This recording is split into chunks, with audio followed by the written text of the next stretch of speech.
L'idéal pour l'industrie agricole, ça serait que les êtres vivants ne soient pas vivants. C'est-à-dire qu'ils ne puissent pas faire des descendants de manière à ce que les agriculteurs rachètent chaque année tous leurs semences, les produits qui vont avec.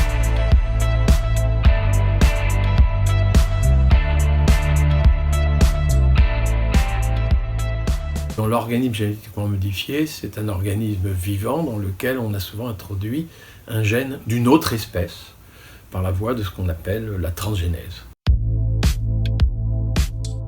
Les nouveaux OGM, c'est des changements un petit peu dans la technique. C'est une action qui est souvent beaucoup plus ciblée sur telle partie de l'ADN.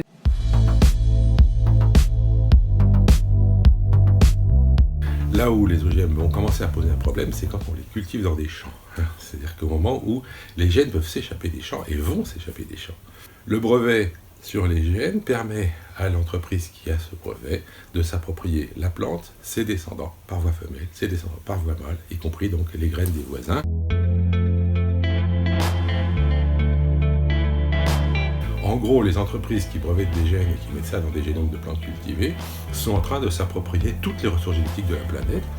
Et ils ne se les approprient pas pour les garder, ils se les approprient pour les détruire, de façon à ne vendre que leur variété à eux. Et ça, c'est super dangereux. À partir du moment où on réduit la biodiversité,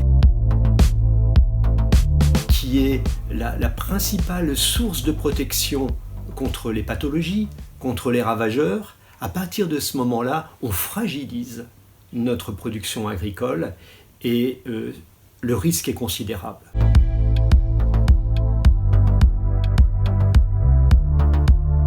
On a besoin de diversité dans les plantes cultivées et ce qu'on fait actuellement, en général en agriculture industrielle et en particulier grâce aux OGM et à tout ce qui est breveté, c'est-à-dire OGM anciens, nouveaux, cachés, etc. Tant que c'est breveté, c'est ennemi de la biodiversité.